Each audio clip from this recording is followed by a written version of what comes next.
Hello and welcome everyone to the map and image creation. I'm Josh and this is our Fantasy Grounds Unity Saturday stream.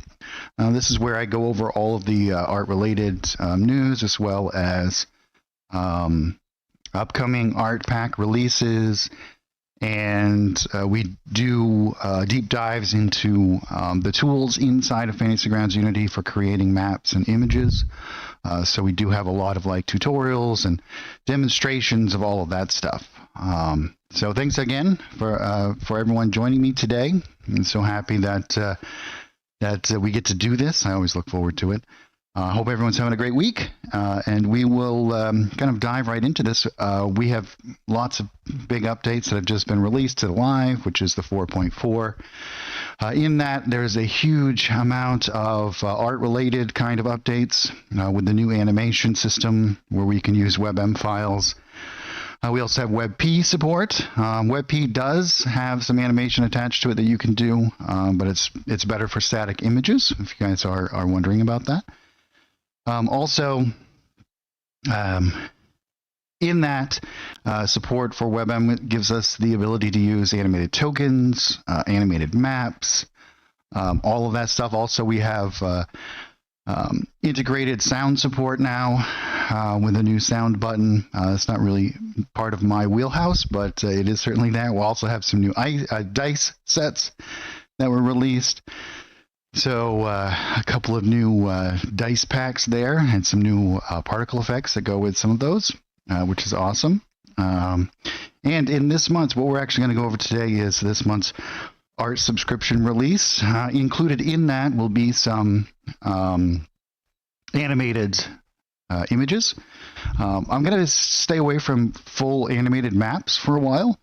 And just kind of put out some images that you guys can use to enhance already existing maps to make them feel animated. A lot of like water overlays. I have like a fish brush. I kind of showed off some of the stuff, but we're going to go through that entire art package today, and we're going to build a nice new map. We also have the new export feature, which when you open up an image, you can create your own image kind of conglomerates and then export that as a single file, which is another very exciting update that kind of goes along with this. So without too much further ado, let's just kind of dive into this and we'll get into the assets here. So let's go over to the one that's going to be released this month is Grasslands. And if we open this up, you can see that we have brushes, decorations, fills, and maps. If anyone is new to Fantasy Grounds or the image creation system in here, we're going to get right into it here. But we have a map that I kind of created here using these assets. And so this was made completely inside of Fantasy Grounds and then exported.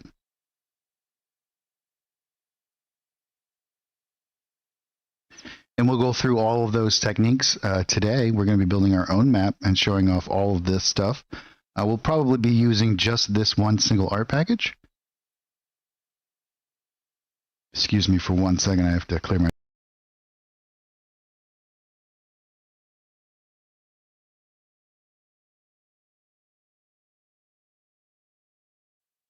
Great, thanks. Sorry about that. So let's get into our images over here. I'm going to create a new image record. And I'm doing that by right-clicking and then just selecting create a new item. And this is going to create a new image workspace for us. Now, if I open this up, let's make sure that we maximize our space here a little bit. And the first thing I'm going to do is I'm going to go over into the grid. The grid system is what we use to measure the size of images. So the grid is very important as far as like how you set this up in your image creation. This can be adjusted later, and it's not a true real representation of what you can kind of do with this, but it gives us a starting point. I'm going to do 100 by 100. And what I mean by that is that the pixel dimensions are kind of independent by the image itself. The image doesn't get resituated to a smaller version of it. But this is our guideline by which we kind of assume that the images are going to be set up as. And I'm going to go into my color picker here for my grid, and I'm just going to lower down the opacity of this so that I can see it, but it's not too intrusive when we start creating our image. But this gives us a really good scale by which that we can kind of do this. And if I wanted to, if I was going to be using this, we can do a distance grid modifier. And this is all changes, and it's dynamic based off of the rule set. So if you were to open this in 5e, I'm in Core RPG right now, but if you were to open this in 5e, you would notice that this would be set up to 5-foot squares and so on and so forth. So, but you do have total control over all of that in the creation system itself. Now we're going to go over into the painting tab here, and the first thing we're going to do is go over to some of these fills. And what you can see here is what I've done is created a whole bunch of different textures for you guys. And what these are designed to be done, and I'm going to turn off the stroke on that, and we're going to go to fill. And what we can do is we can grab and drop this right in here. So let's say I want to grab and drop this this grass texture right in here. And I can go over to the rectangle, and I'm going to hold down Control, and that's going to snap me to the grid system here. And I can just drag out a nice field of grass here.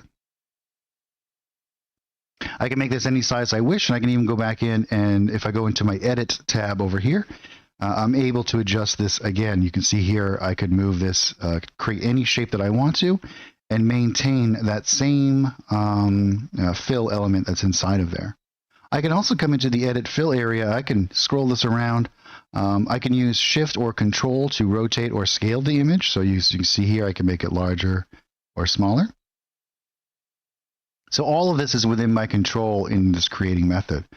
Now what I can do is I can go back into maybe the Ellipse tool, and I can grab some of these, maybe like something like this, which is a little bit of a dirt area here. And if I click on this, you can see that I can get a nice little preview, and I can make this larger to see that this is like an actual, it's got a little bit of grass and other elements kind of mixed in there. But these are all seamless textures. And what I can actually do is I could just drag out right on this same layer, and I can create a circle of dirt. Now, this isn't going to be like something that you'd probably oftentimes see, but what I can actually do in this instance is I can come over in here and I can grab some of these little points here, and I can start to drag out any sort of shape that I want here. And I can spend as much time as I want to on this, kind of move this around and whatnot. And then I can go back into my fill area over here, and I can actually fade out these edges, right? So I can make this look like a much more natural kind of dirt patch that's going to be out here. I even have control over the colors that I'm going to be using here after the fact, right? So if I use R, G, or B, I can actually change these colors independently, and that's after the fact as well. I can do that also with the grass just by hovering over it and using these same elements. So if I wanted to make this grass a little bit more red, I certainly could do that. So total control there.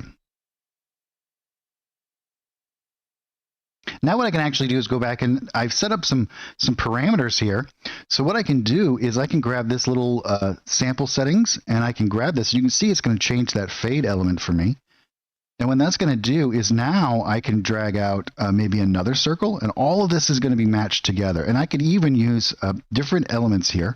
So if I wanted to add to this one down here, I could, and that's going to make that all one element together, right? So if we go back over in here, you can see that this is all just one element together.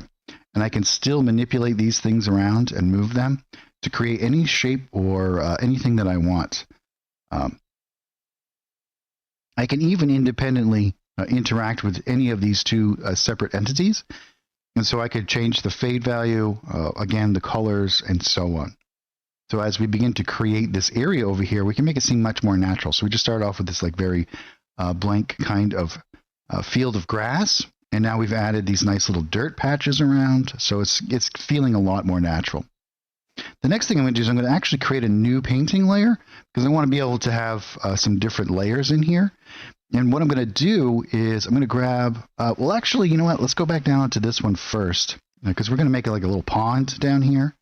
And I'm going to go into this area again, and I'm just going to swap out, and I'm going to grab this mud texture here that I'm going to use. Again, I'm going to switch back over to normal mode, and we have our fade already set up. We can change that if we wish, but that's already set up for us for this nice little fade around the outside. So you can see what I can do is I can grab this mud, and I can make like a shape like this, perhaps. And then I can come in, and I can grab this, and I could move this whole thing around by double-clicking on this. If I want to readjust the position of this, I want it a little bit off of there. And then I can just grab maybe these, and we'll pull this over. We'll kind of have this spill out over into there. Change this shape a little bit. And then we have this kind of interaction where this kind of goes back and forth here a little bit. So that's kind of nice. I'll go over into my edit fill area down here, and what I'll actually do is I'm going to make this a little bit darker so it kind of matches up with some of these other elements. And I think we'll fade this out actually a little bit more, so we have a little bit more of a gradual kind of transition here. So you can see as we zoom in here, we got all this like mud texture that's kind of going on here. This is what we're going to use as our base, and then we're going to put our pond right over the top. Excuse me. So now I'm going to come in here again. I'm just going to grab my pond texture here in the same element, and this time I'm actually going to use my line tool, and this is going to work exactly the same way, except I can build out whatever shape I want to. So as I begin to do this, actually, if we're going to do it this way, hold on, let's put our fade back down to 0 so we have a better understanding about where we put things. So here I'm going to start to build out my pond shape here.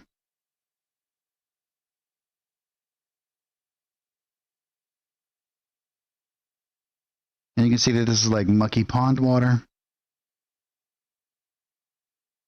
And I'll come in here and let's grab this and kind of move this. This is from that earlier attempt. And then we'll move these something like that.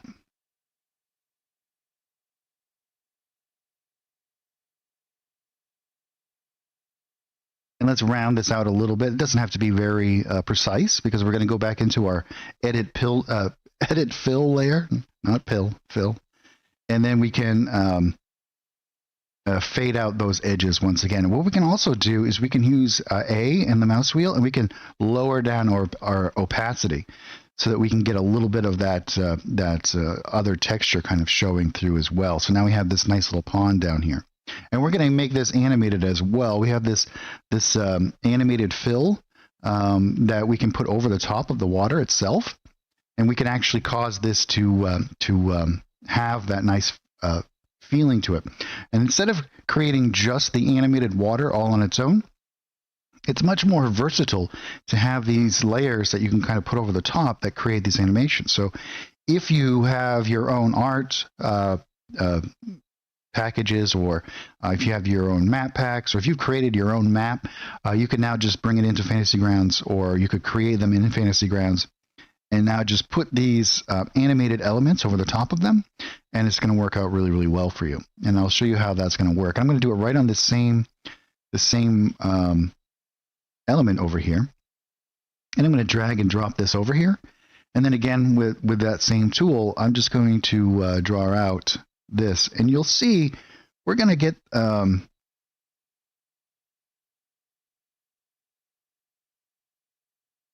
I'm going to do it a little bit on the inside here. And we have the same kind of interaction that we can do with this. We can move this around.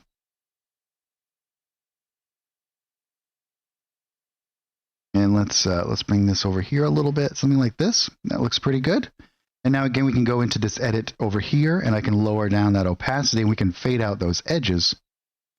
And I can even change the color here to match that surrounding area. We can do that a couple of different ways, but I'm just going to do that by removing some of that red and maybe making it a little bit more green, maybe something like this, and then lowering down that opacity to something that's going to work pretty well for me. And there we have some animated water instantly right inside of our element here. The other thing that I can actually do is I can hold down Control, and I can scale this to make it seem a little bit more in tune with the size of the water source that I'm actually trying to create here. So that's going to be a really good way for us to interact with that. And I can come in here and I can drag this out if I want to to get it a little bit closer to the edge of the water here. You could even use this underwater to create like that caustics effect. So if you have like an underwater map or whatnot. And this works all in conjunction with all of the other elements. I'm going to show you that as well. We're going to use the effects layer next. Yeah, we'll just bring this out a little bit to some of these edges here. Now let's create a new effects layer. And we're going to do the same kind of thing here. We're going to go in and create a water layer. And that's going to put that over the entire thing here. So the first thing we're going to do is we're going to enable a mask. And you can see here we have reveal area. So I'm going to hold down Alt, and that's going to allow me to draw out here this basic shape. And again, we don't have to be super precise about this. And what I can actually do with this now is I can blur out those edges as well. And we can mess with these parameters. So here I'm going to add a little bit more of this this droplet kind of effect. And we could increase the intensity here a little bit if we wanted to make that undulation a little bit more in there. So you have total control over all of this stuff. And you can see if we turn this off, or if we turn off our water, you can see that this is the effect that we're kind of like layering over the top here. Now this is a hierarchy system, right? So your order over here in your layers tab is very important. So you want to make sure that these are layered correctly, because if I move this on top, as you can see, you're no longer going to see that because this is going to be above that layer itself.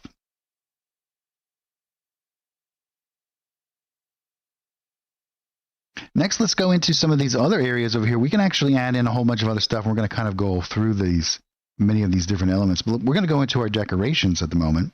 Or actually, you know what? Let's go into our brushes. We have some nice animated brushes here. Here we have a nice school of fish that's going to be moving, like scrolling across here. So what we can actually do with this is I'm going to go down. I can do it below this, and then, or I could do it on that same layer and change all of those parameters. But let's try it down here. And so what I'm going to do is I'm going to turn off my fill, and I'm going to switch over to my stroke. I'm going to drop that right in there, and you can see that this is going to load this up for me. And I'm going to make this a bit smaller, something like this, I think. And I'm going to hold down R, G, and B, and I'm going to make them a bit darker. So they're just going to be like these shadows kind of underneath the water. I think I'll go over to my ellipse tool, and we'll draw this out. I'm going to say that the water is a little bit, let's move down into here. Here is the fish here. We can change the shape and whatnot. But the water, I'm going to say, is probably a little bit too opaque for that. So let's go and we'll put it right up above here. And what we can actually do is if we switch back over to our ellipse tool here, we might make them a little bit smaller here. We're going to lower down their opacity some so that they're a little bit more faded then. And then we can just draw out an ellipse here. And here we have some nice fish that are kind of swimming in a circle here. I can go over and now I can adjust this so that maybe they swim out and around.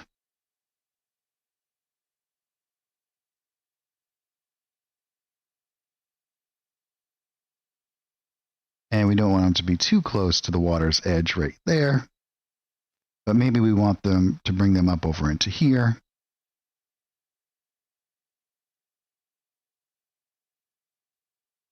Yeah, so now we have this nice little motion of fish. And again, this is going to be underneath that water distortion area.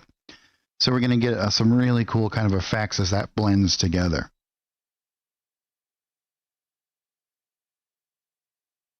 So let's rename these layers before it gets a little bit too out of control and we forget everything that's on here. So we'll just put this as pond. And then we'll put this one as ground. And let's go into our decorations here. Now we have these nice little patches of many of the different elements that we already have here. So what we can actually do in this kind of interactive space is kind of bounce back and forth between some of these other textures. Maybe what we want is some of this dirt patch, right? And we can go into our ground layer And let's drag and drop this right into here. And you can see this is one of the other fill textures. This is the same as this one. But I would be able to stamp this. Let's say I want to have a little bit harder of an edge. So we have some nice fades, and then we have this one that's a little bit more of a harder edge here. And I can do the same thing with the grass. So I can kind of jump in here and do some additional patches as it kind of comes around here. So now we get best of both worlds. We get this really nice fade at certain elements, and then we can go into some of these other harder edged elements. So we get a really cool kind of interaction between those things.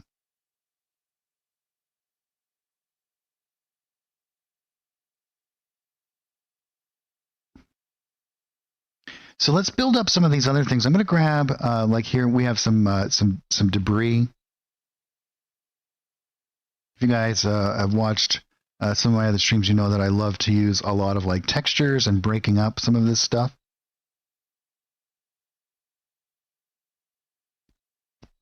But we also have some of these rock outcroppings and some of these little elements like this that we can kind of break up some of this stuff with as well. So let's grab something like this.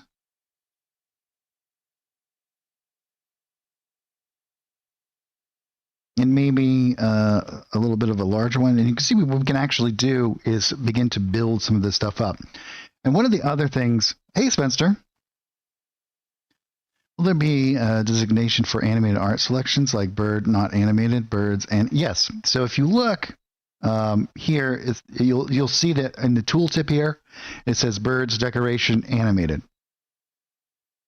So anything that you can search for. So if we go all the way up here and we type in, and this will be from our official stuff here, but you can type in animated and you'll see you're going to get all of the different animated elements. So you'll be able to grab them quickly. So yes, if you were looking for example bird animated, then you're going to get your birds that are animated right here. So quick and easy search functionality.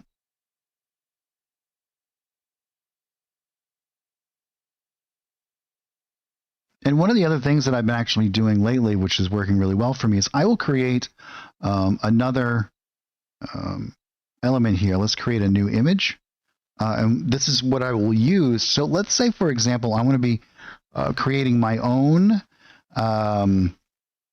library of collaborative images that I like to use together, right? Or whatever. So in this new workspace over here, what I'll actually do is, let's say we go into our painting tab and we go into these decorations. And let's say I want to, I'll grab like this, this grass patch, and we'll do a couple of these like that. And then I will go to this, and I'll start to stamp this around maybe a little bit. Let's flip it, change its size a little, and we'll kind of layer it on top there. And then we'll grab this smaller one, and we'll do something like this. So here we've created, and we can kind of go through a lot of these things. One of the cool things that you can do with these, and this is kind of what I'm showing here, is you can layer them on top of each other. You can see like this works really well, like creating a whole bunch of different kind of like ledge coming up through the grass. And now what we can do is we can export this. So we can create our own elements. Maybe I'm going to be using this a lot somewhere else, or I could even add in some additional kind of stuff around there, or color corrections, or something that I'm going to do differently. You're not going to see this, but as soon as I hit this export button, I get a pop-up window that's going to export this functionality for me, this image. And I'm going to save this as a PNG because I want those elements to have that that thing around there. And I'm going to call this like rocks, grass. And now, if I go up into here, I believe it's going to be in my, is it my campaign record? Is that where I put it? Let's see. And yeah, here it is. So now I have, I've completely created my own little element down here. And now I can grab and drag this right in here.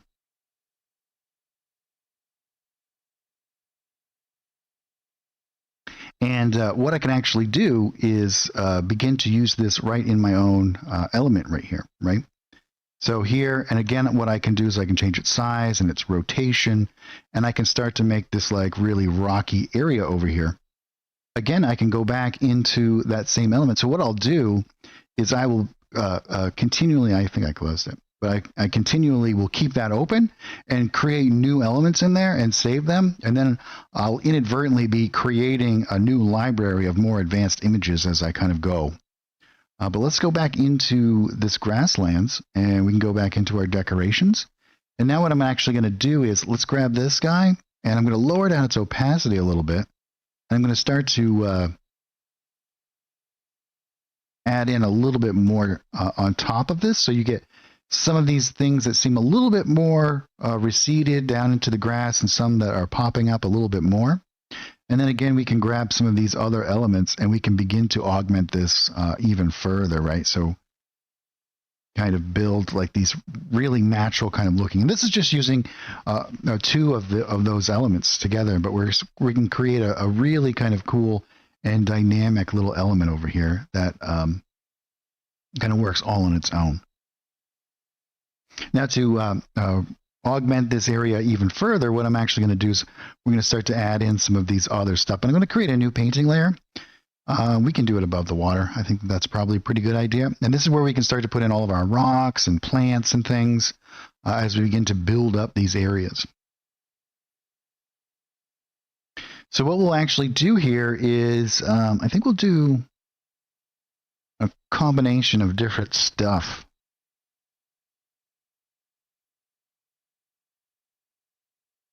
So I think let's go back down to the ground layer first. I'm going to match this up a little bit. Let's do some harder edged stuff over here.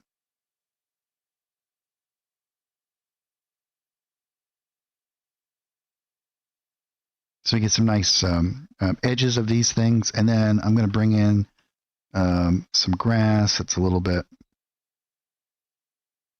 And I'm going to lower down my opacity on this and do some that kind of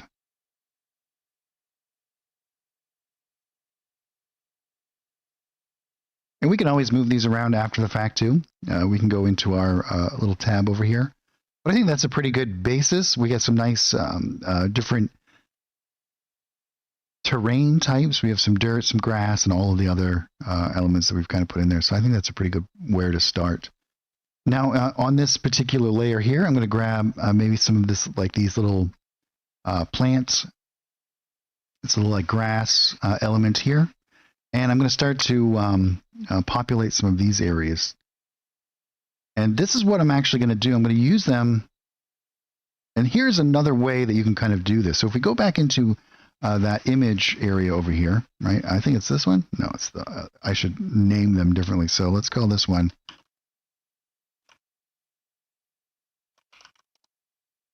And now when we go into our images, we know that this is this. What we can actually do is continually use all of this stuff, right? So what we can do is we can delete that. And now let's create our own little like plant grouping. So I'm going to come in here and maybe do something like this. And let's flip it. We'll do a smaller one, maybe like here. And then maybe we'll do one that's kind of like sticking out like that. So now we've created our own little element here. And again, I can go to my export.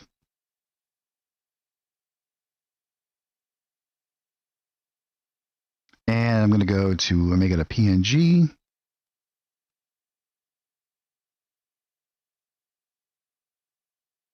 And again, we can come back up into our, oh, I think it's in campaign, not data.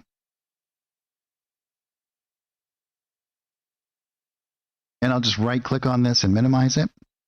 We can close that out of the way. And then I can just move it over here where it's not going to be in my way. Refresh this and we'll have a nice little grass element that's just popped up here. I've just made that from there. And now let's go in here. This seems to throw an error, so I'll just put in a. But now what I can do is I can start to do this, right? I can start to create these little elements. And again, we can flip it. We want to, we could change its colors.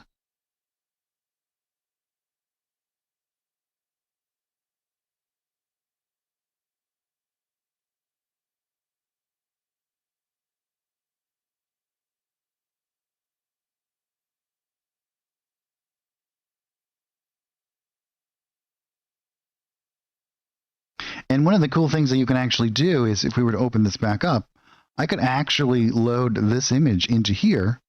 And what I could do is I could start to make larger and larger ones, and I could save this again. And then I would have this large grouping here, right? And we might want to do like this, and we can change its size, do like some smaller ones.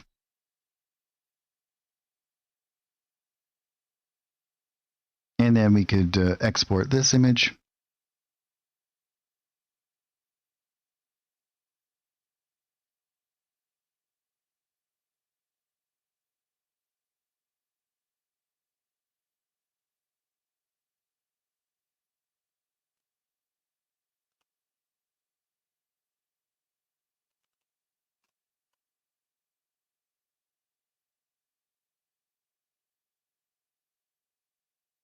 And we can refresh that. And here we have another image that we've just made. So we can, again, if we, I'll just minimize this. We can drag and drop this into here. It's going to throw an error, apparently. But now we have another conglomerate of this, right? So now, look at what we've done here. We've instantly kind of created a much more advanced kind of image from that single image that we had before. And we're able to do this with everything. So the creation system and how it's developed has just become kind of insane here. So I definitely recommend you guys take full advantage of all of that usage case there. What I'll actually do now is, now that I have all of this kind of stuff that's painted around here, let's go back into that art package here, the Grasslands one. And we'll go into our decorations, and I'm just going to grab this single one now again, and we'll make this a couple of little elements, maybe down here by the water. And I can flip it here.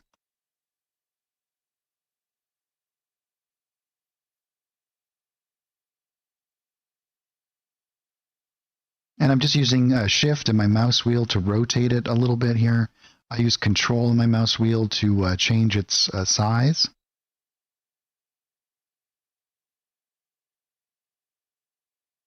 And now we have all of this stuff that's kind of like placed around. We can do all kinds of this as well.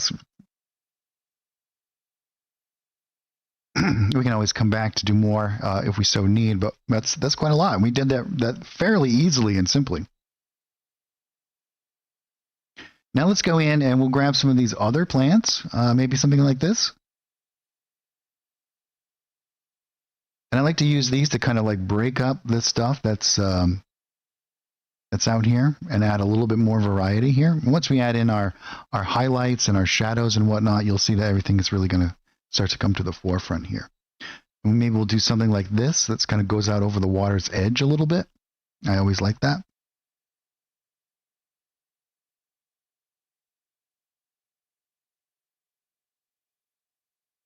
And now we can go, let's grab maybe like something like this.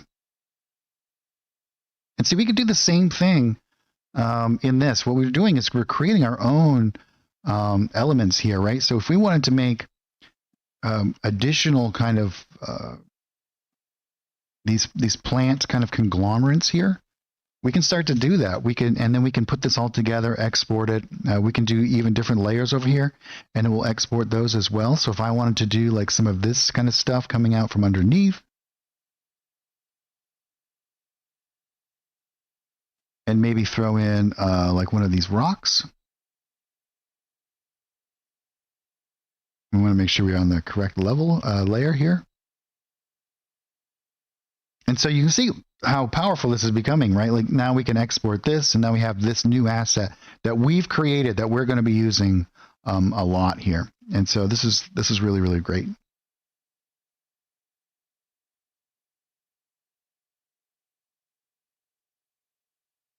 And the same thing is true of all of these maps that we've created, right? Anything that you've created, any of those maps, it's going to do something like this.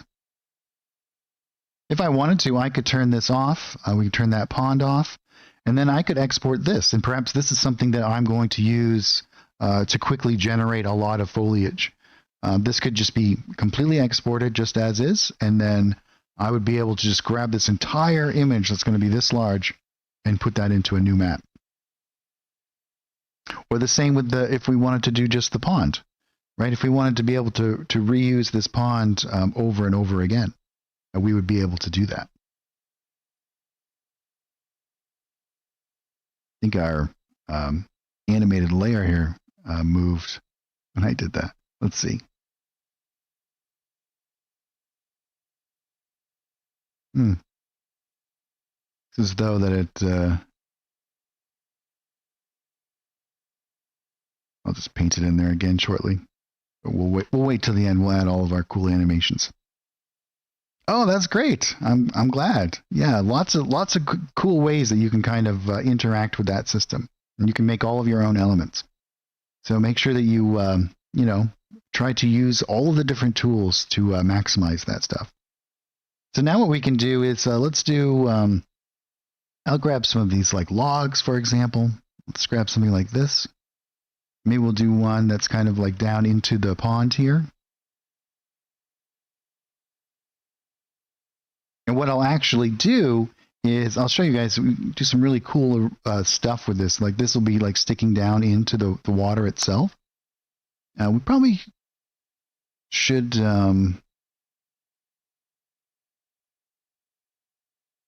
maybe what we should do is just do it on the ground level. Yeah, so it's like this. And then we'll create a little bit of a water interaction here. We can even go into the pond itself and make this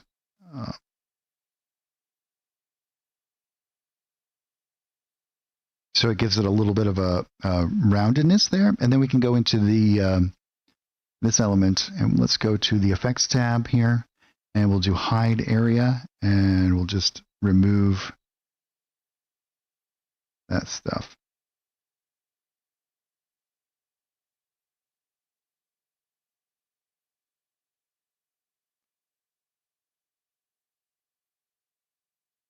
And then what we can do, let's go back up into this area over here, go back into our painting tab here. And we can do some that kind of come up over the log itself, something like this.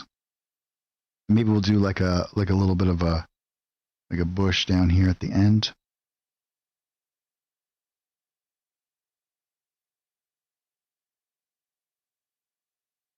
And we can start to put some of these like rocks and things around. So let's do maybe like one here. And we can kind of jump between these layers, right? Like we could do some kind of like sticking out from underneath some of this stuff.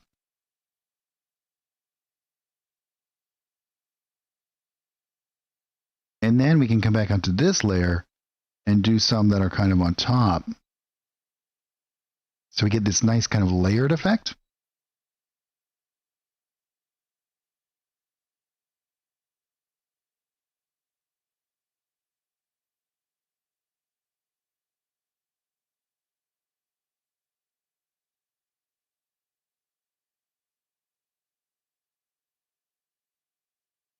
I really like this kind of interaction where you have these kind of elements poking out from underneath.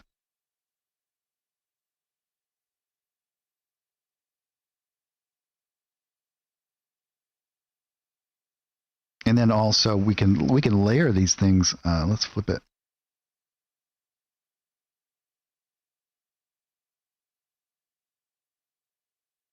And we can use some of these additional kind of pieces, right? Like, so it's like these rocks are kind of multi-dimensional, right? Like they kind of come up through areas, and then we can use some of this kind of stuff, right? To maybe we have some that's kind of coming up through, or you just get a couple that kind of like spill over the edge here. And this is what starts to make things feel really natural and dynamic, right? Like,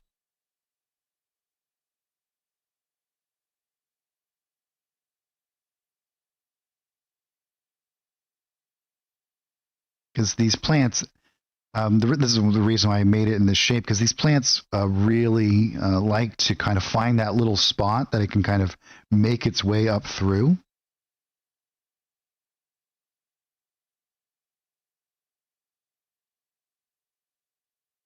And we'll make these a little bit more multi-dimensional as well.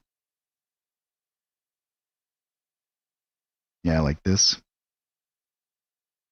Look how natural that's beginning to look.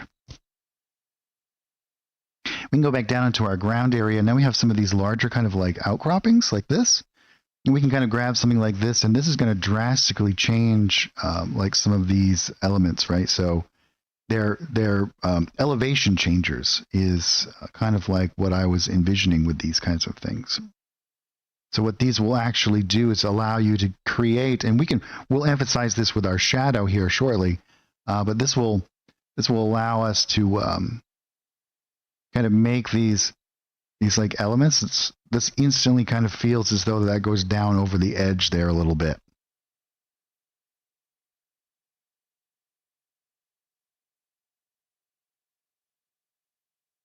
Yeah, and so before we go too much further, let's go into our. We'll create one more painting layer, and we'll put our trees on it.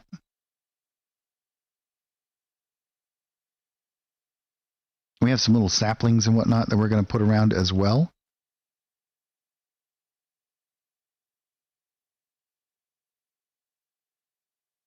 Let's do some of these larger kind of trees here.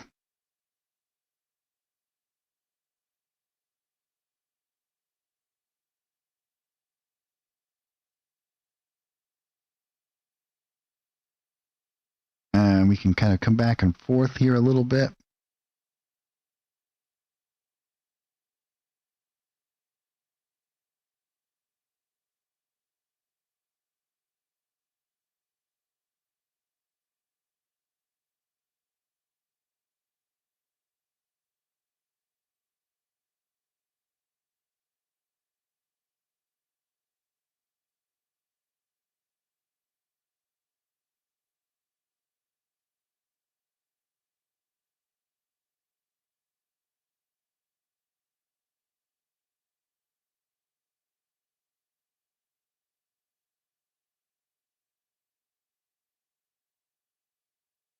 Yeah.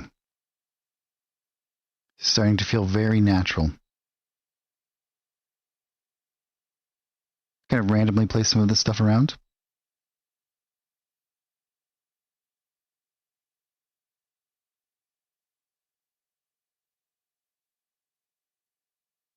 Maybe we'll do a little bit more like color variation around the outside as well. Let's go back down to our ground layer. And what I'm actually going to do is, let's grab this. I'm going to lower down its opacity, but I'm going to make it a bit different in color here.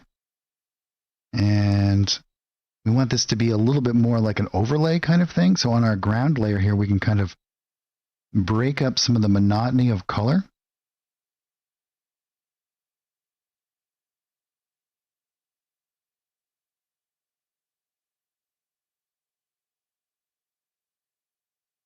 Because you'll get a lot of like variations in different elements as we kind of move around, you know. We might even want to spill it out a little bit out into so our edges aren't so clear.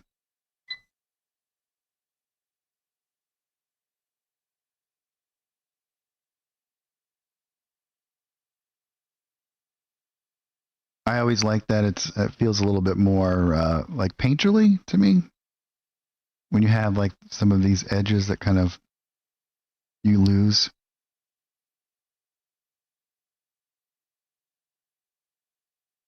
And we can even put some like over on some of these rocks.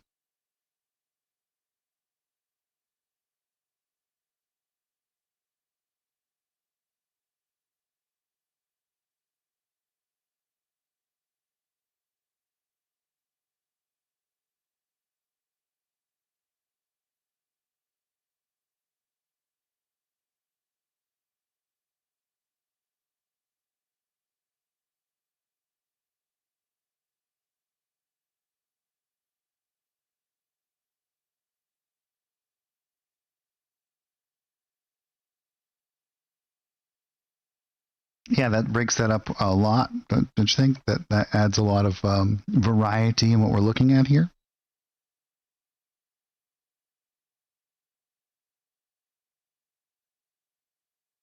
Now let's add some of these. We have our little animated fish swimming around in there.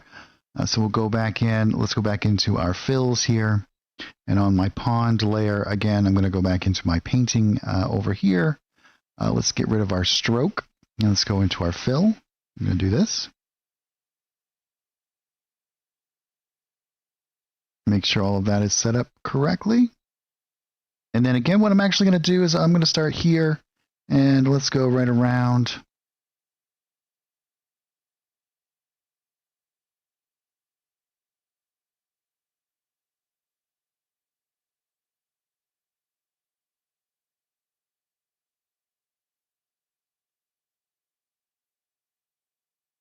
And here's our water movement area over here, but I'm just going to lower down that opacity. And I'm also going to fade in those edges a little bit. I think what we'll do is we'll make this a little bit. Let's remove some of that red.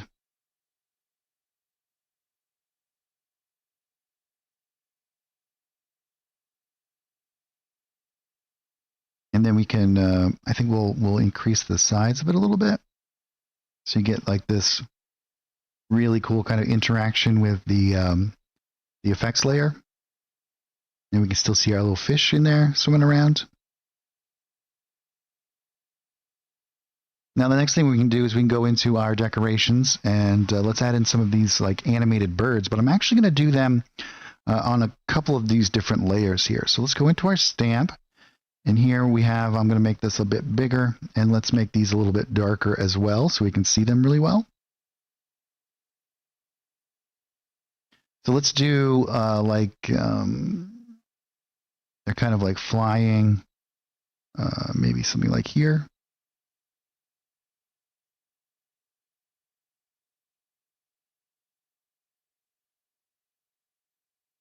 Just going to close that down for a second. Let's open that back up.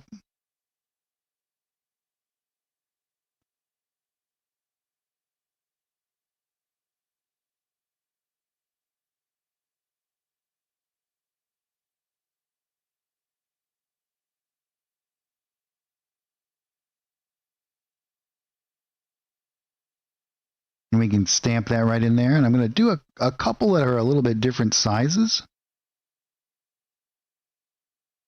And then we can flip it. And what that will do is make these ones going in another direction. And if we wanted to make this above, what this does is actually, because it's on the layered system, it's actually going underneath some of these trees, right? But if we wanted to, we could do something that's a bit above. Maybe flying around the pond itself. And we can come in here, and what we can actually do is, not on this layer, we can grab maybe these ones and move them over here. Which one is, I don't think that's anything.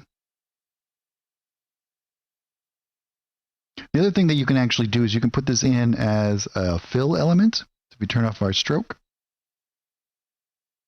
and we switch to fill, what this will allow you to do is to kind of pull out like a bunch of birds that are kind of like flying all over the place like this.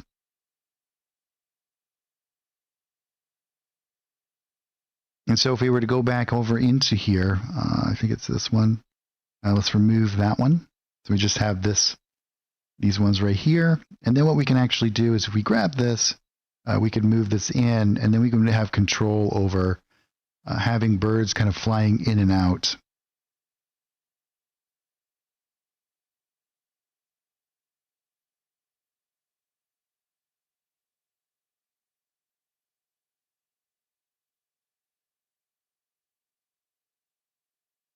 As you can see there.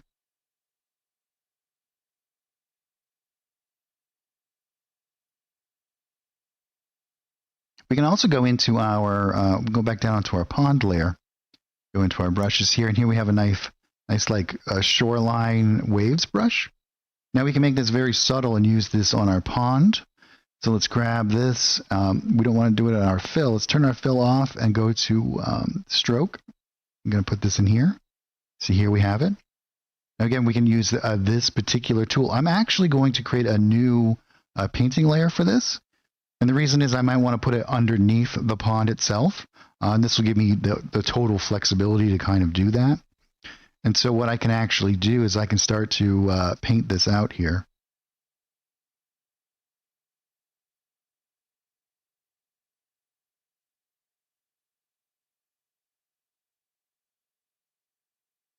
And if you hold shift, it will connect there. And so what we can do with this is, and by putting it on its own separate layer here, I think I should have made it a lot smaller scale wise. Yeah, let's do this again. Let's delete that.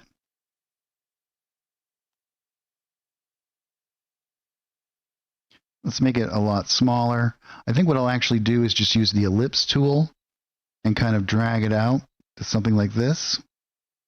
That's going in the wrong direction. So what I'll do is I'm going to double click this and reverse the strokes. Actually, I think you just click one and reverse the strokes. Yeah. And then what I can do is I can kind of move this into the areas that I want.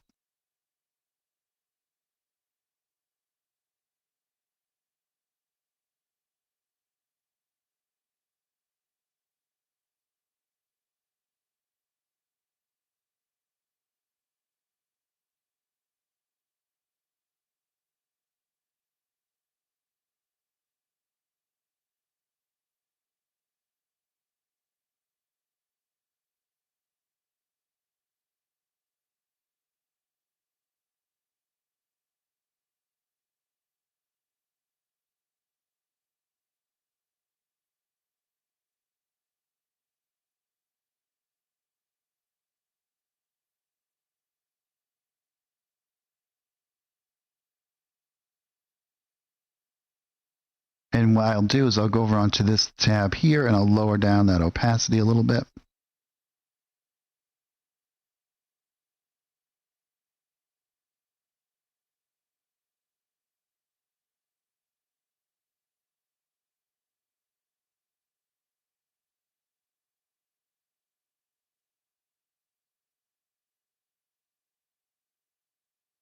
So you get this kind of like fading in and out of those edges.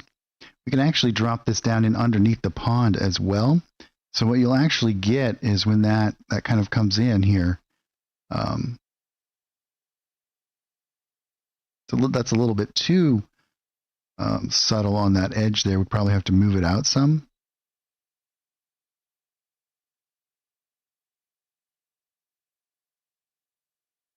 We could even maybe duplicate this. Let's drop this down here. And then from that, what we could actually do is make this one further in.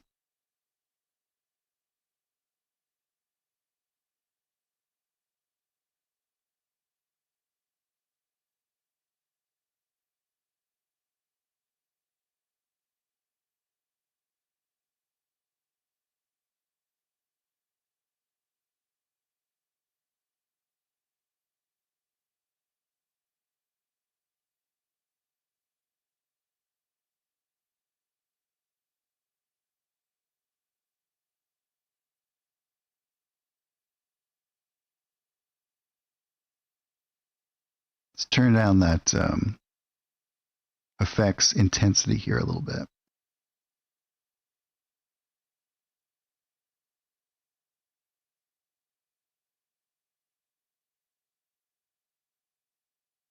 Awesome. Now let's go in and start to do some of our shadows and whatnot. So we'll create, let's make this one trees.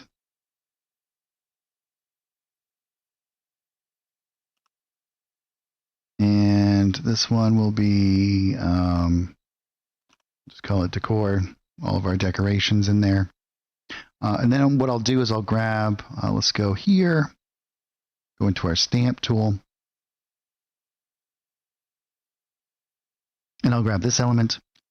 Let's make this a bit darker, but a little bit more on the blue side. And then we'll lower down our opacity here quite a lot. First thing that I'm going to do is I'll create a new painting tab. This is going to be shadows. And let's drop this down in underneath our trees. This will be like kind of coming out like this.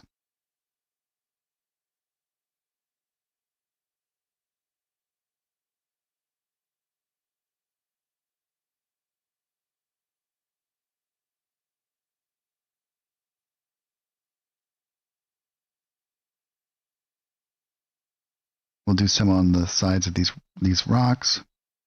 We'll turn off our aspect lock ratio, and let's make this like kind of elongated here, so we can just do a couple of nice little ones on our log.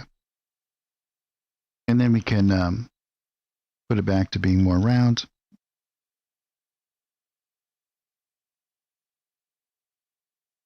And we'll just do some like random ones in through here.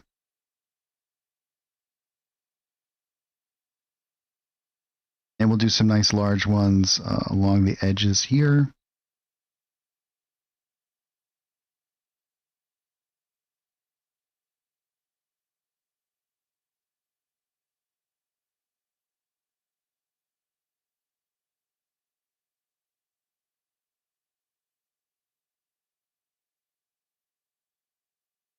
And I like to do some, I'll lower down the opacity a bit more and do some like of these larger kind of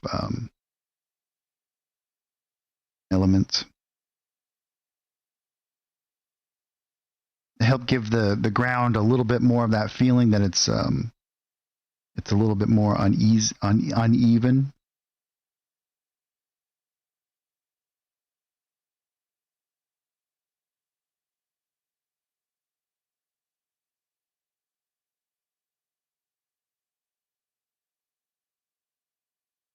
And if we want to, we can go in and do some of these smaller little plants and give them some stuff as well.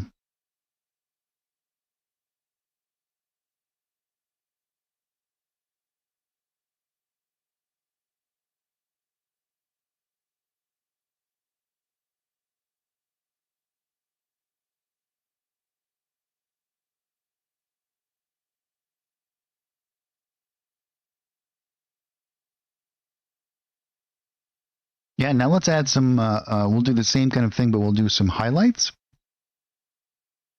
And we can do that a couple of different ways, depending on what we want to do here, right? We can create another effects layer, and we can do this as an adjust colors. And then this one, we can actually increase the brightness here a little bit. And what I would do is I would add in a little bit of red and green to that, so it's a little bit on the yellow side. This might be a little bit too much, but we'll see. And then we're going to enable a mask, and then we can start to draw in some of these like highlights like this. And we can blur that out here a little bit. This will give us some nice little like bloomy kind of effects. We can even do some of that on the ground as well. Like these where the sunlight's kind of coming down through. That might be a little bit too bright. Or we might want to do two of them actually.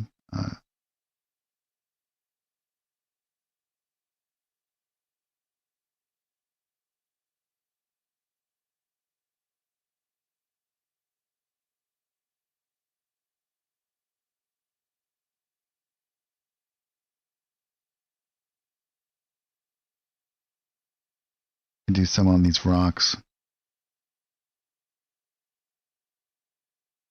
Maybe a little bit on the log here.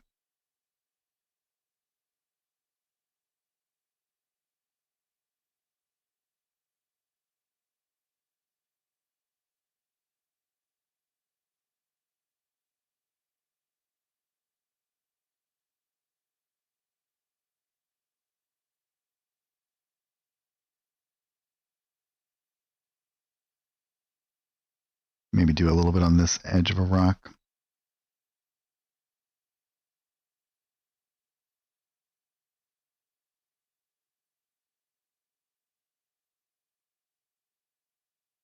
And we could even do some like on our water if we wanted to.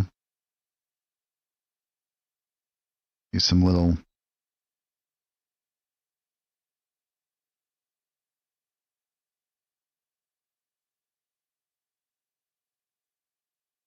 Now, one of the things that you should be aware of is that the um, effects layers, if you export this map, do not also get exported. So anything that you do in the effects layer only works inside of FG. If you export this map, the effects layers are ignored. So an alternative to doing it this way would be exactly the same kind of ways that we did our shadows. So what we could do now, if I turn this off, for example, we can go back into our painting layer. We can create another painting layer, and we can go into our stamp tool here. And what I can do is I can bring this back up to nearly white, but I'll just remove some of the blue a little bit, so it's on the yellow side.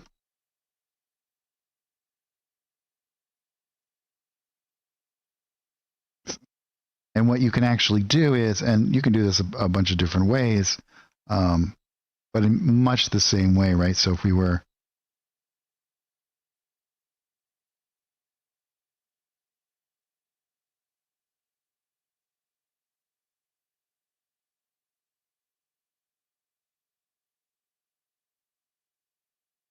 we can create these nice little highlights on things.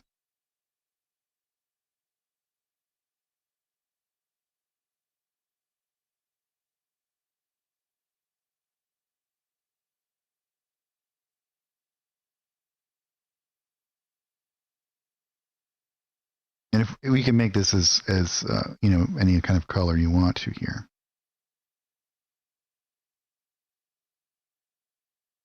And you can even do like big, large kind of areas. Lower down the opacity here a little bit.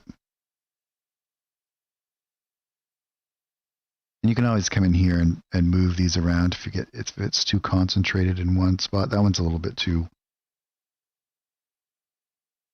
right. And so what we'll have here is just like you have these areas down here that are in shadow. We can have these areas that are in highlight as well, helping to reaffirm like those areas that are going to get the most amount of like sunlight that kind of comes down.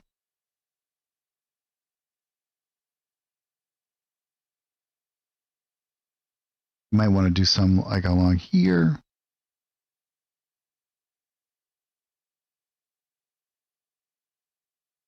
You can see we zoom in on this. It's starting to look like a very natural, really cool environment.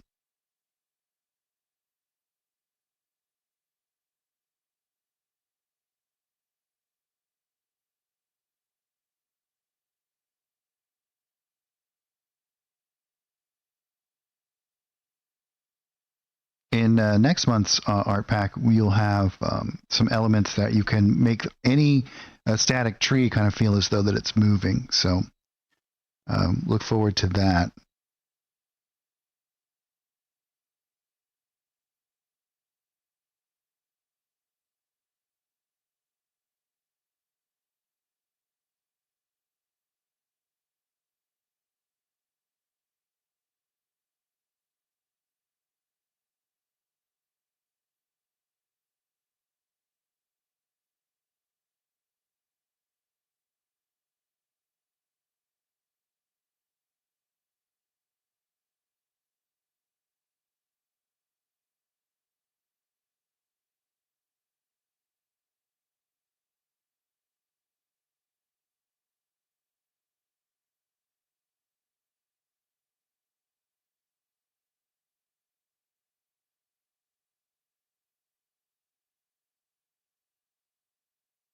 Yeah.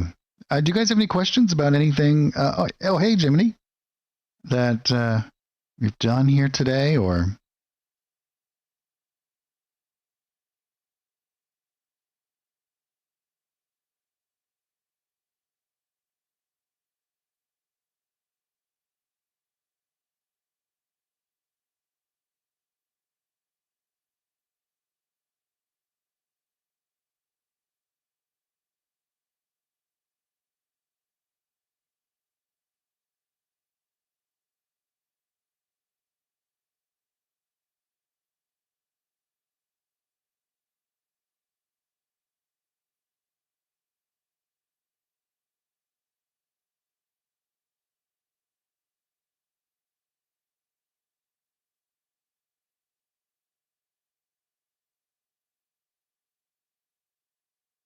What a lovely little scene we've created. I like it.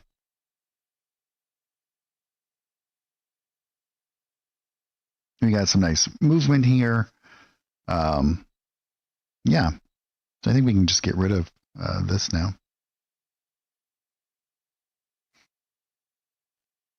So if we were to export this, we would have everything except for this. So if we turn this off, this would be exported. Obviously, when it takes a snapshot is when, like, where the birds will be and so on.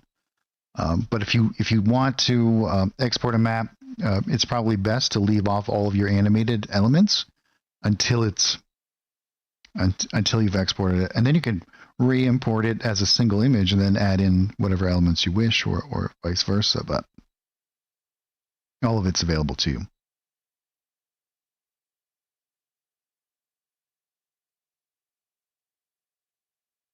And one of the great things about this new export feature is that if you, for example, were wanted to create like a module and put it onto the Forge, you can use these to build your maps, all of the different art packs and whatnot, then export it, and then whoever purchases your module or gets your module on the Forge no longer needs the art subscription to see your maps, because that new single image will be added to that.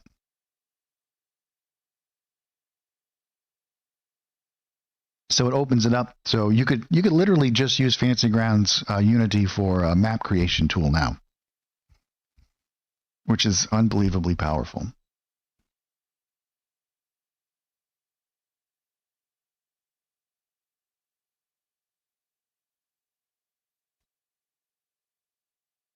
All right. Well, if there's no questions, I'm going to take a short break, and then I'll be right back. I'm just going to heat up my coffee and stretch for a moment. But if you guys want to just hang out for a few moments, I'll be right back. And if there's anything that I did, I know I use a lot of shortcuts. And if I do something and you guys aren't exactly sure how I did it, if somebody's new watching or whatnot, just let me know, and I'll make sure I'll try to explain it. Great. Well, just hang out for a minute, and I shall be right back.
All right, and we're back. Thanks everyone for hanging out while I took a short break there. Just completed this map, and so what I'm actually going to be doing is I'm going to use the same art package, and I think what we'll do is we'll create something that's a little bit more. Maybe we'll do like a swampy area. We can use like this pond water and create some little variations and stuff. And what we'll do is we'll export those into a single kind of image that we can then reuse a couple of times here. I'll show you kind of how that's going to work out. And what we'll actually do is get into this a little bit more of an advanced kind of way that you can use these tools to make more complex images a little bit easier and a little bit faster. Excuse me while I drink a little bit of my coffee. And in the same time, you'll be developing your own system by which that you can make additional maps later much easier by creating your own little inventory of images based off of your own needs and whatnot. So this is a demonstration of the new art package that'll be coming out this month. I'm not sure when it's going to be released, but anytime now. And some of the new animated image elements inside of there. So I'm going to close this one down, but I'm going to keep this one open because this is what we're going to be using to create additional kind of elements here. So let's just delete that. I'll create a new painting layer in here. And what I'm actually going to be doing is, let's go into here. Let's turn off our stroke. And before I go anywhere else, I'm going to go into my fills here. I'm just going to grab this pond water fill. And what we're actually going to do is create a few different little elements here. We can close down our images for right now. Let's make this a little bit larger. And some of the windows that pop up, you guys aren't going to see because I'm just streaming actual Fantasy Grounds to you guys. But I'll kind of walk through it with you guys. And if you guys have any questions, I can always switch over to a different capture mode. But what I'll do is I'm going to use this fill element, right? And inside of here, I'm just going to drag out maybe something like this. And then we can switch over to the add element and maybe add in some little stuff like this, different elements here. And what I'm going to do is I'm just going to move some of these. We'll get some different kind of shapes going here.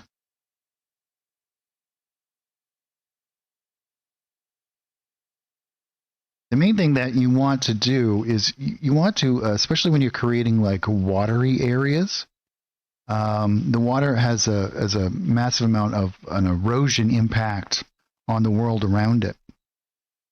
And so what it will do is it will round out areas, right? You're not going to get a lot of like these hard kind of edges. So everything near the water gets smoothed. So if you have like these ins and outs, what will end up happening is they're going to be a little bit more rounded ins and outs. So you want to kind of be conscientious of that. We're going to fade this a little, but I'm just going to show you guys how you can start to use this this system. And then maybe we'll bring this in, something like that. Yeah, that looks pretty good. It's a nice kind of shape here. And then what we can do is let's go back into our ellipse tool, and again we'll add in another little element over here. And I'm just going to come over here. It would probably be faster for us to use the line tool and create like different kind of shapes. But for some reason, I find it very relaxing and kind of pleasing to kind of just move the bits around.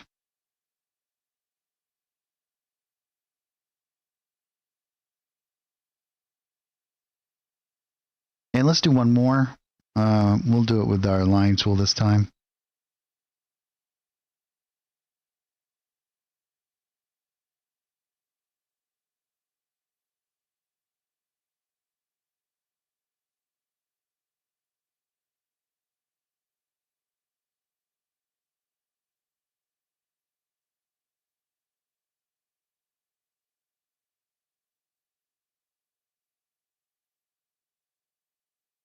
And we'll go into our edit fill area here. I'm going to move this, maybe even like rotate it here a little bit.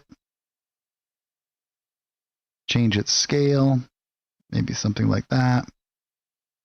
So here we have some different elements here. And now what I'm going to do is I'm going to fade off these edges a little bit, and we're going to make some adjustments. So we can actually spend some time doing this, right? We don't have to worry too much about wasted effort here. So what we can actually do is spend a little bit of extra time getting these where we want them to be and how we want them to be. Yeah, that one looks pretty good. This one's a little bit too far in there. We can do something like this, move this around a little bit.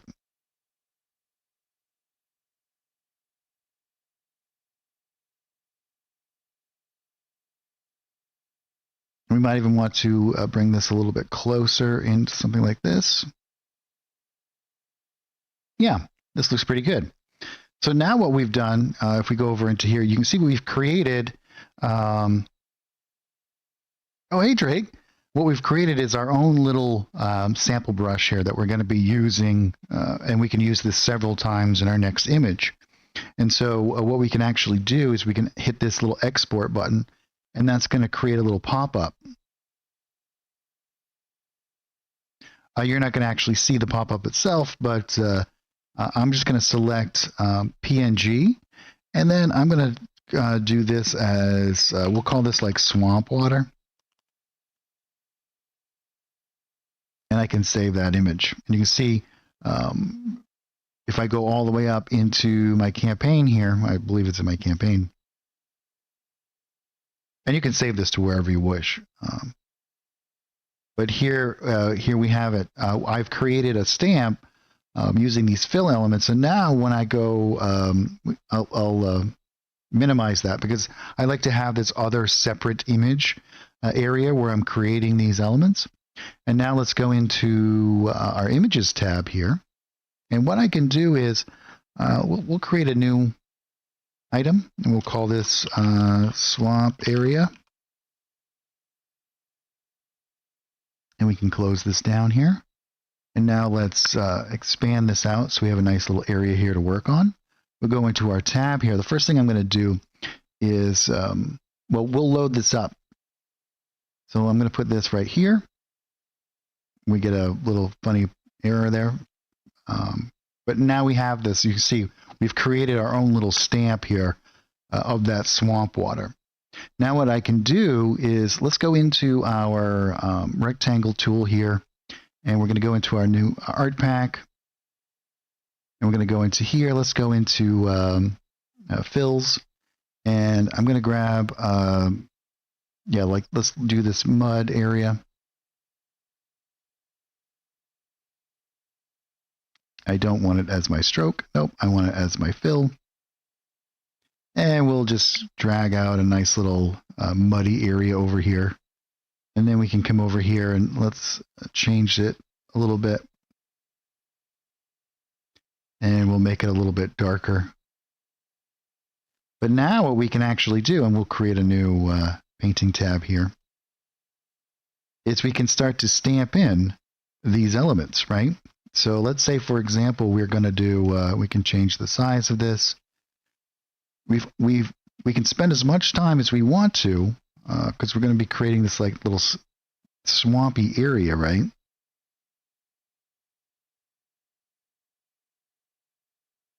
Now we've quickly kind of created all of this stuff by doing that one little element there, and now we've added it to here so that we can manipulate that further, right? So what this is just allows us the ability to do is to quickly generate complex images by focusing on a small element.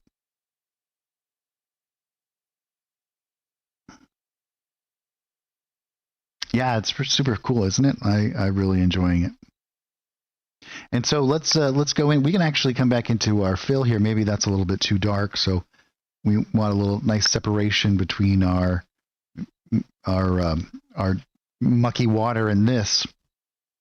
And so now what we can do is on this particular layer itself, we can start to go in and make some adjustments here, right? So we can do all of that, those elements. So let's do, maybe we have some of this other kind of like dirt, this ground and leaves, but I think we'll do something like this.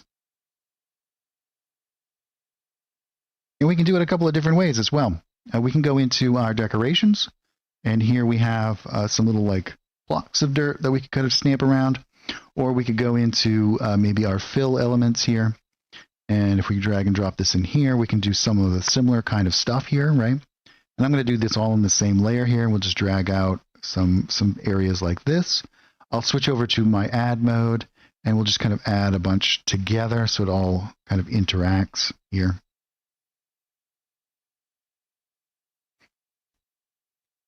And then we can go into our fill adjustments. We can fade in those areas a little bit. We might even want to change the scaling here a little bit, depending on how large of a map that we're doing. So let's fade out this one as well. And we can come in here, and maybe what we'll do is just like delete some of these elements like that, but we can kind of move some of the stuff around. And I think I'll lower down the opacity of these as well a little bit, so it's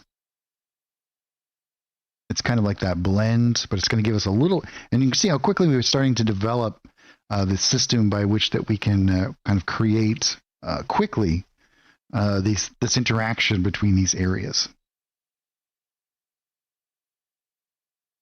The blur tool, eh?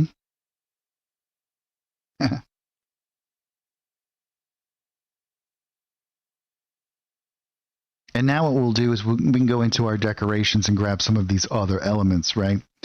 Now I can grab this, drop this right in here, and then I can have some of these bits that kind of are like these harder kind of areas here.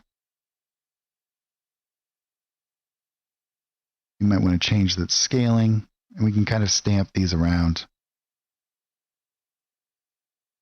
And we can go back and forth a little bit too, right? We can grab like a mud one. I'll match the colors here a little bit just by lowering down the RGB.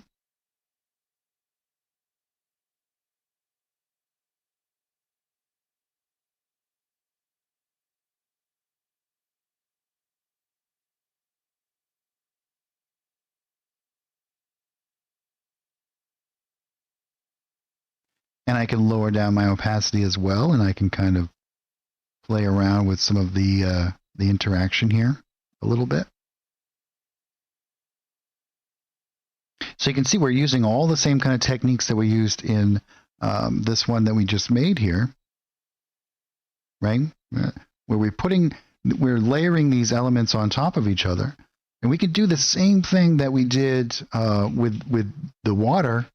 With this too, right? We can actually turn this off, and if we decide that we want to create like a standardized background that we can quickly kind of work on or work off of, we can spend a lot of time building this all up and then export that as its own particular image, and then we'll have that ready to go whenever we're going to create our base for our next map.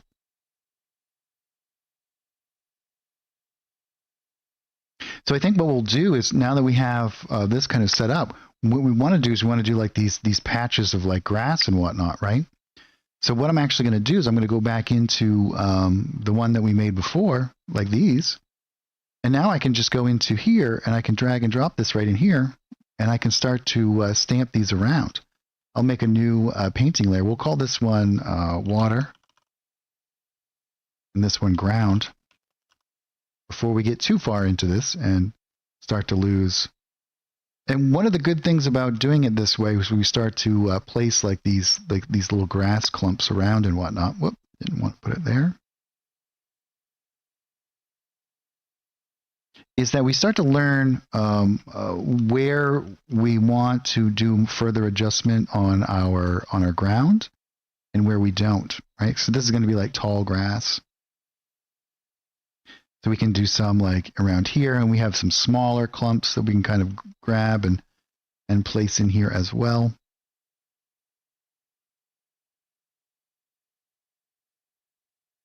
Maybe make some of this a bit smaller.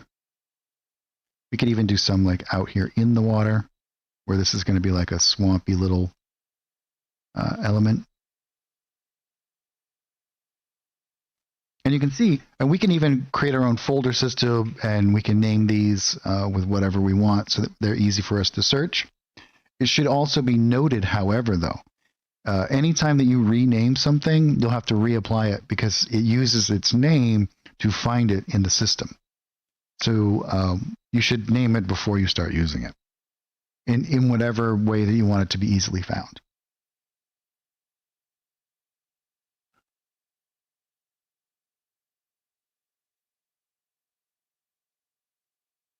So again, if I wanted to, I could turn this stuff off, and then I could just grab something like this, and I can export that, and then I could just re-import it, and then quickly begin to build these layers up as fast as I wanted to. But I kind of enjoy the just the placing some of this stuff around. It's very cathartic.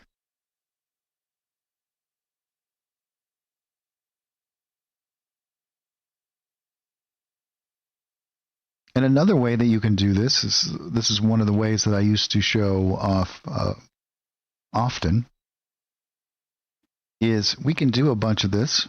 Let's say I'll do a little bit more. We'll spill it out from the edge here a little.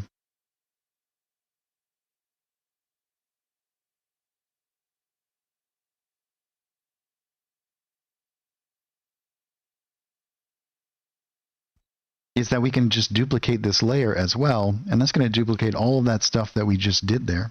And we can go into our Layers tab, and if I hold down Control, it's not going to snap to the grid because I have the grid thing usually on. And then what we can do is we can rotate this. We can come back into our Painting tab, and now we can grab some of this stuff, move it around.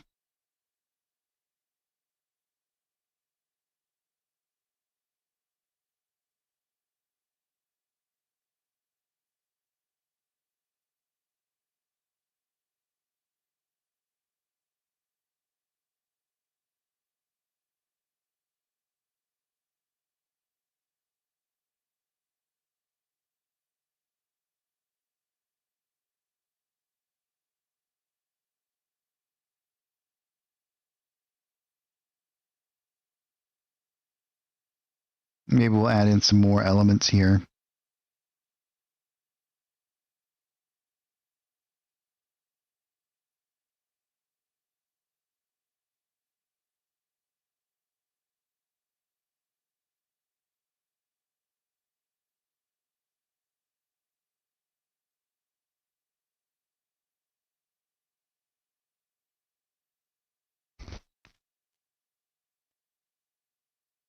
And what we can actually do is let's create a folder, and we can drop both of these right inside that folder. So that's just going to act as one unit now. It's basically using a folder.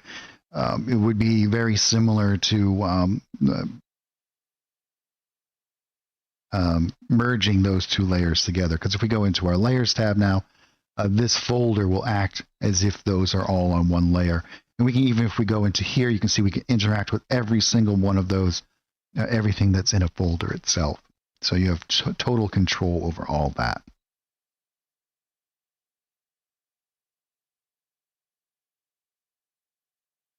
I think we'll go back down onto our ground layer here, and let's go back into our this Grasslands, and we'll go into our decorations.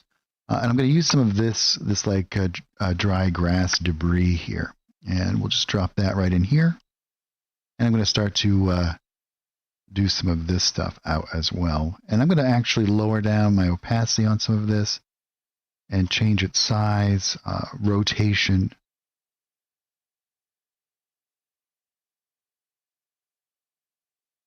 And if I want to, what I can actually do is, let's say I want to make this a little bit more green. So what I can do is kind of make this into this like,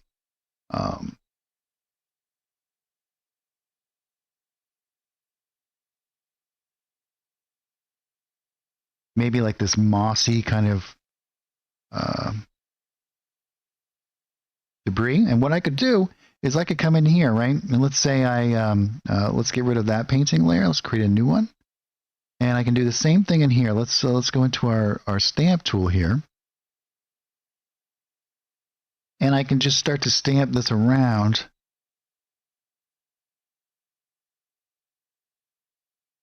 And maybe we'll lower down the opacity on some of it to create a much larger kind of image. I can even come into here and let's do some adjustments to this. We'll lower this down. Let's lower down the blue a little bit, make this into like this kind of element like this. And then we can go to our export feature here.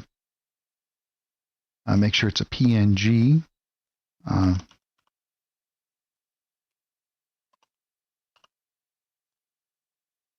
And now I've just exported that. And so what I can actually now do is let's go into my data here. Nope, we want to go into our campaign. And here I have it all ready to go for me. And if you see here, I could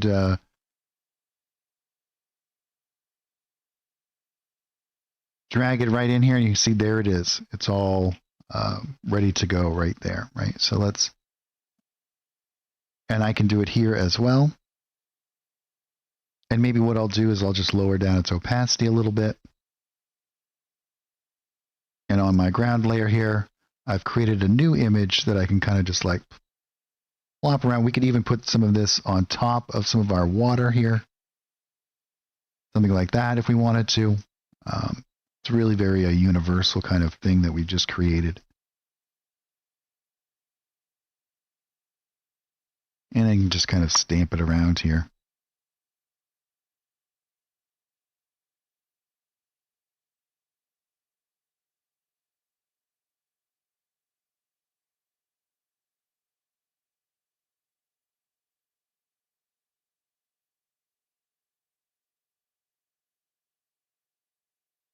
Making us have that real feeling that the ground is kind of covered in these patches of like some sort of mold or slime. And maybe we'll do some here. I'll lower down my opacity a bit more on some of these as well, like that pond scum.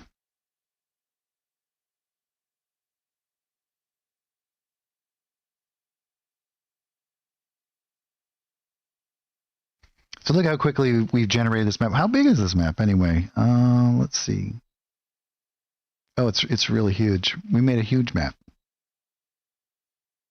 If we come in here, this should probably be 100 by 100. That's a pretty big map that we've created here. It's like 65 by 60, and look how quickly we were able to generate it. Now from this, let's go back in here and let's lower down our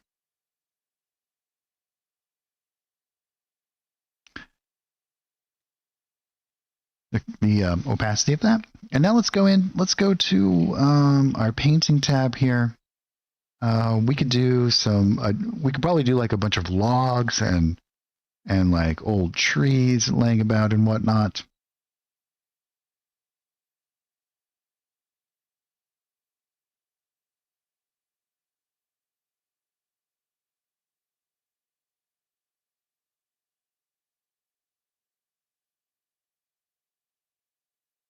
Go into our decorations here.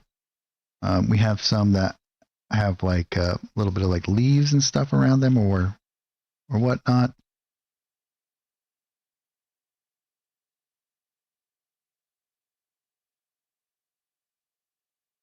And I'm going to change the color of this a little bit, I think. Let's make it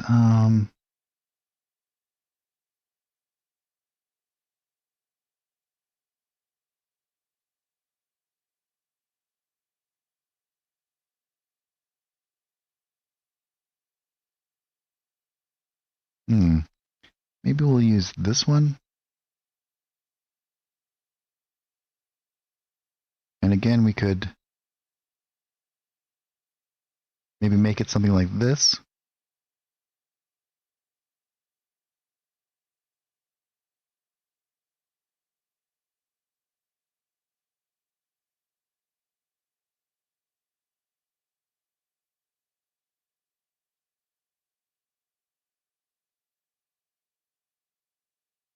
We'll do like some like fallen logs here and there.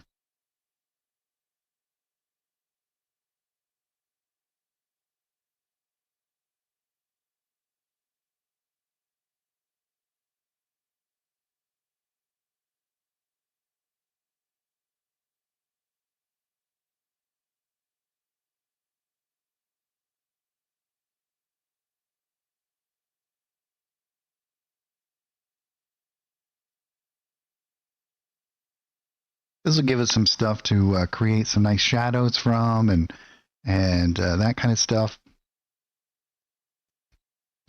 Break up some of this stuff a little bit over here. Now we have a lot of assets in different art packages that could work really well in different areas here, but I'm going to primarily stick just using this for right now. And so the next thing we'll do is we'll do the same thing with some rocks, and so we'll put some rocks around.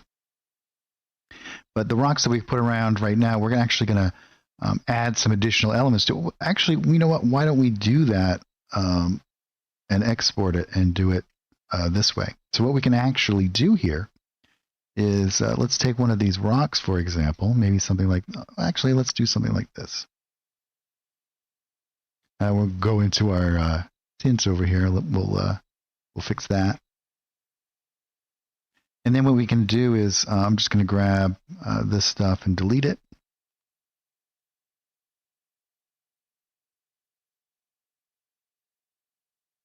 And again, let's make this a bit like some kind of like debris here. We can lower down our opacity here a little bit. And this is going to make this rock look like it's kind of covered in stuff.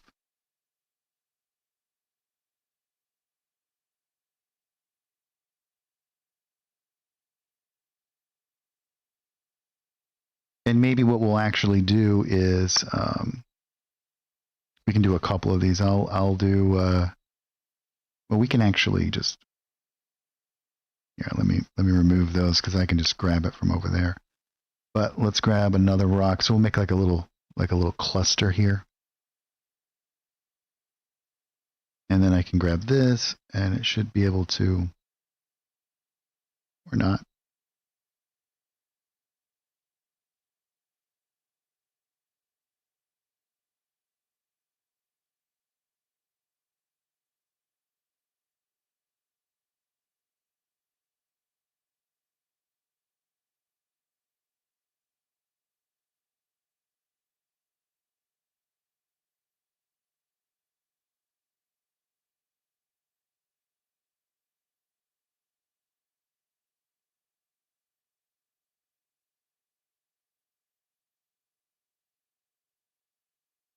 Now we've created some of these. As you can see, they have a high amount of texture on them and very cool little elements here. Now again, we can export this, and let's do that as a PNG. And then we'll call these like swamp rocks.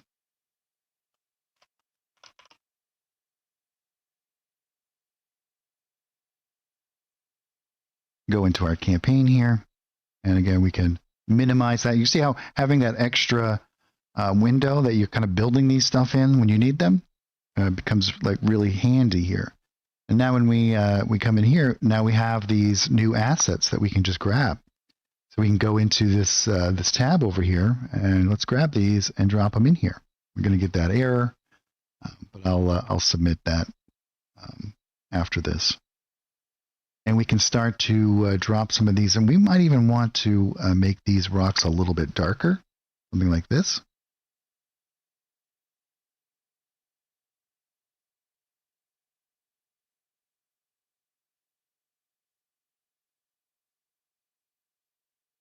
And I'll go back in and I'll just grab this one and delete it.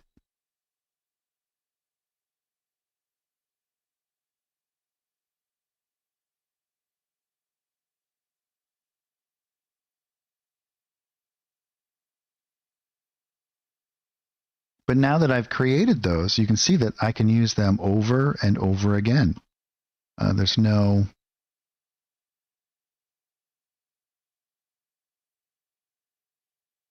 We can do some stuff. Let's not cover up that log. We'll move it. Let's just move it like here.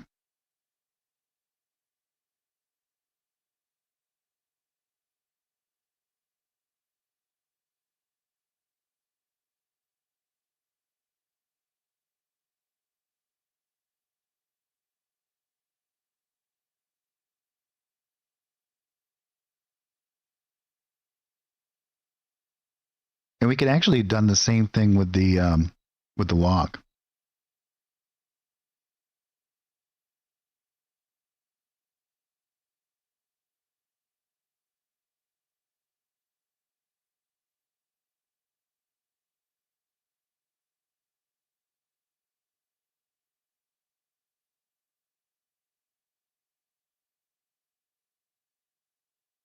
Great.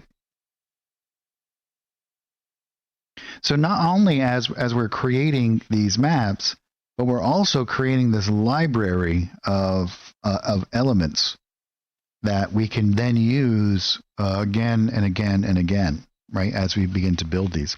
One of the things that I was really thinking about is like all of like the spaceships and whatnot that we've created,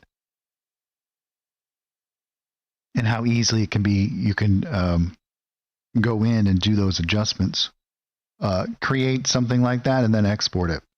So lots and lots of cool stuff there.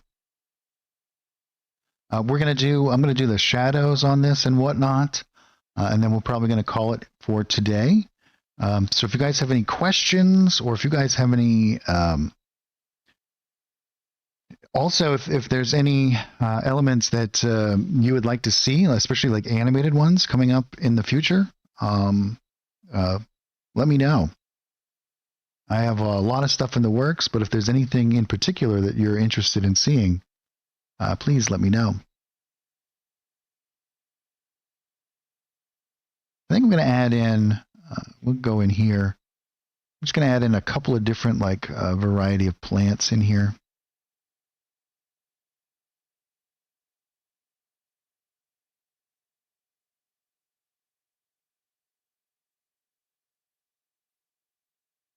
I especially like to do it like in between some of these like rocks and whatnot. We could do some in the water.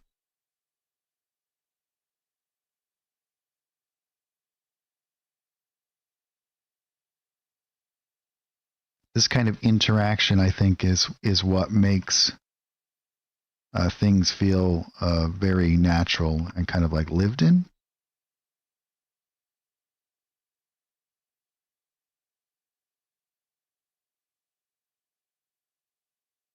Yeah, I agree. Yeah. And so the comment is, in case not everyone can see that, is overlay of like clouds or moonlight. So yeah, one of the things that I've been working on are like light rays, like coming from the sides, just like that kind of stuff that you're talking about. Lots of overlays and elements that will enhance pre-existing maps.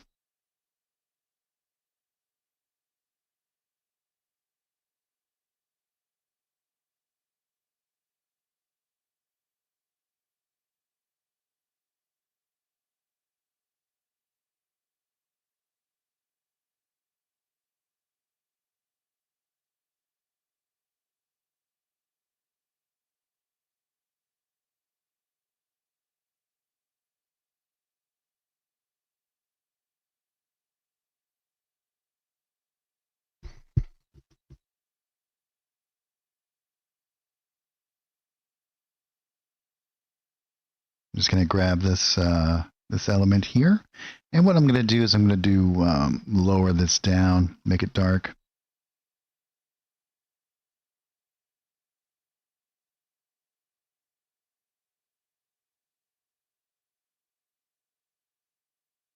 Hello, Kitty. No. What I am going to be working on soon, though, will be some a lot more theme kind of stuff.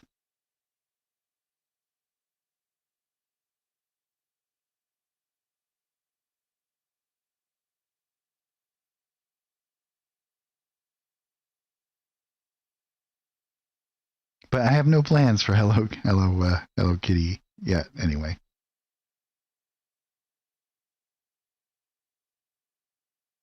I think we're going to be doing My Little Pony at some point.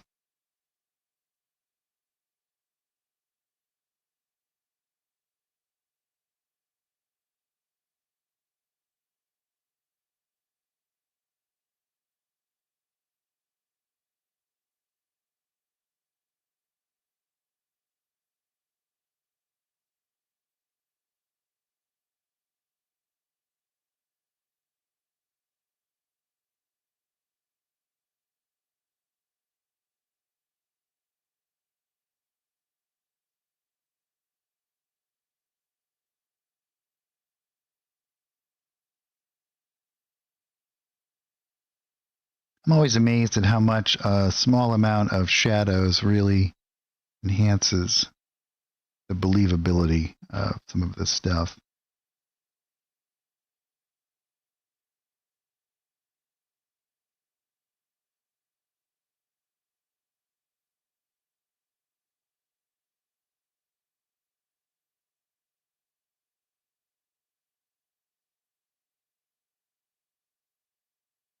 We'll add maybe some effects layers.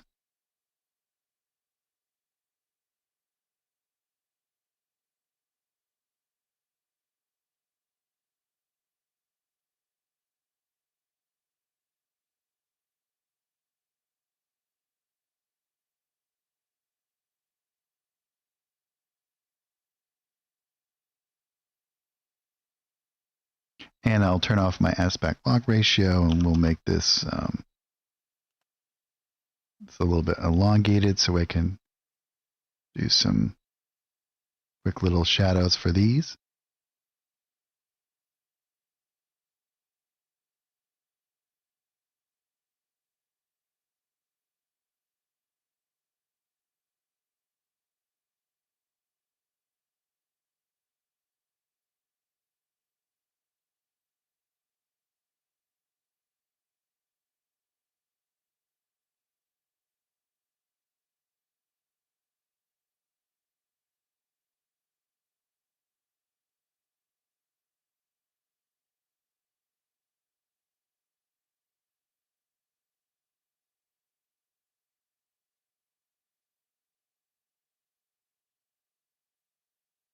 And we can do here.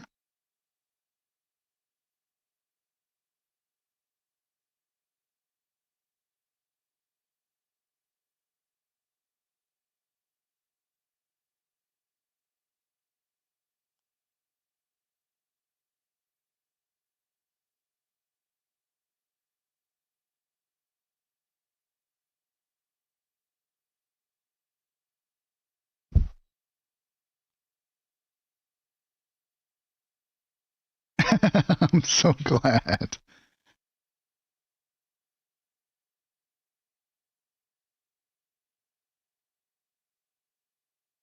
And we can, yeah, let's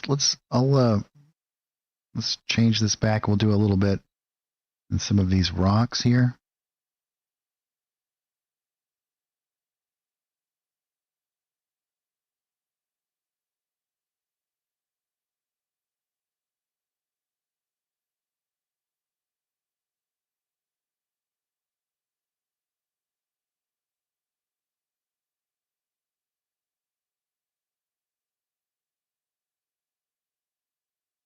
And then what I'll do is I'll actually do some larger ones here, some really big ones, and lower down the opacity quite a lot. And this will just be like these larger kind of ambient areas in shadow.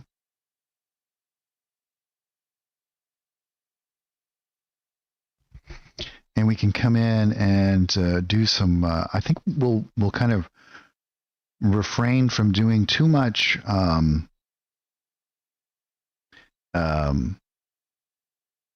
highlights in here because we want it to be very like damp and kind of like I would assume not a lot of sunlight in here.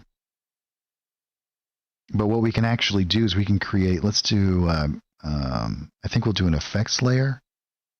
Let's do clouds. And we'll create our mask here. And what we can actually do with this is we can create like these little sections where you have like mist kind of coming through.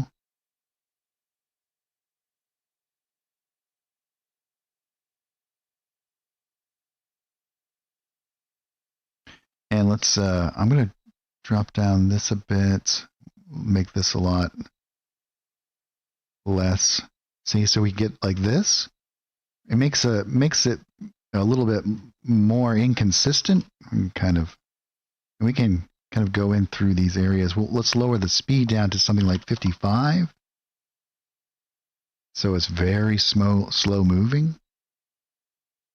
And what we'll actually do is maybe even make it a little bit more transparent here. And we'll drop this down in underneath our shadows, I think. If we wanted to make it like real ground mist, we could put it like down in underneath our other stuff. So you get this kind of stuff that's happening here. And this is going to inadvertently, we can actually increase our shadows too. We have like these dark moving elements that's kind of coming through as well.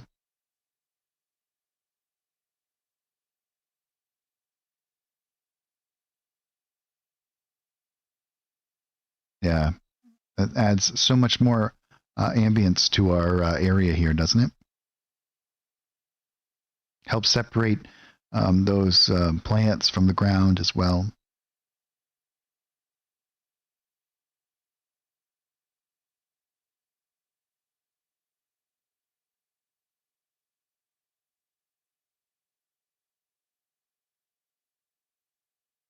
And you can see that just these shadows alone, how much it adds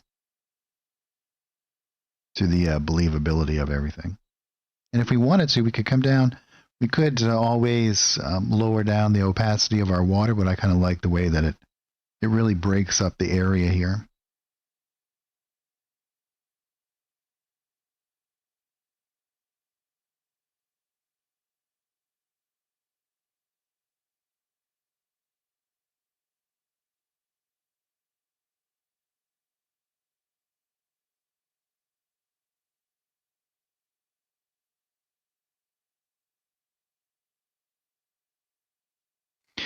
Awesome. Well, thanks guys so much for hanging out with me today. I think we're going to call it here.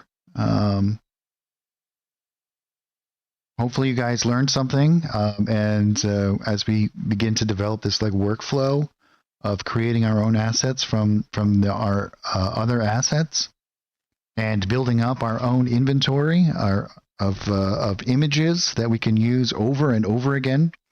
And one of the great things about this, and we're going to be getting into doing a lot of this other stuff and adding more and more of these animated images every month. So after a certain amount of time, we should have a huge library of all of these different assets to create this stuff with. And as I said, these maps, when you export them, you kind of omit all of the effects layers. So we're only going to use effects layers for stuff that we're going to actually put into play, right? Anything that we're going to save or do anything along those lines, any sort of manipulation to the images themselves, we want to do that much more statically. We want to do that with other images. But great, guys. Yeah. And so I think what we'll be doing is I may be going back through in all of the different images that we've created on the stream. I might be exporting them into finished maps so that anyone can grab them from the Forge, not just Art Pack subscribers, but we'll see how that goes. But thanks again, everyone. I hope everyone has a great week. We'll be back here this next Saturday at 3 p.m. Eastern Time, and we're going to be going through all of this stuff as well.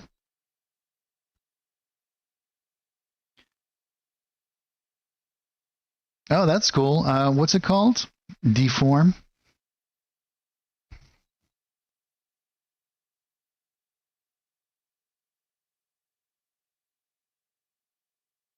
I have, so this will be coming up into some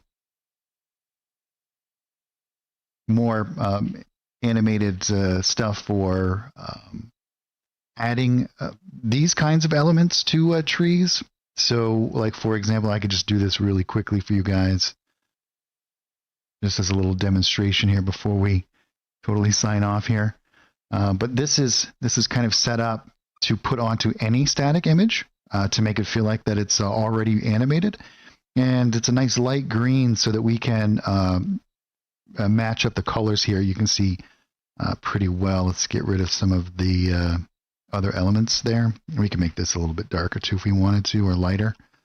So you can just kind of stamp this around and place this on any image, and it will instantly give it like motion. So my primary focus here in the beginning is to creating animated elements that you can layer on top of any image and make it feel animated.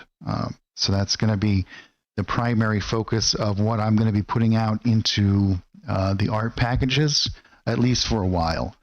And that way you'll be able to bring into and update all of the existing images that you've ever made with very little effort. And you'll also be able to take any map that you get that doesn't need to be animated and give it all of those animated elements.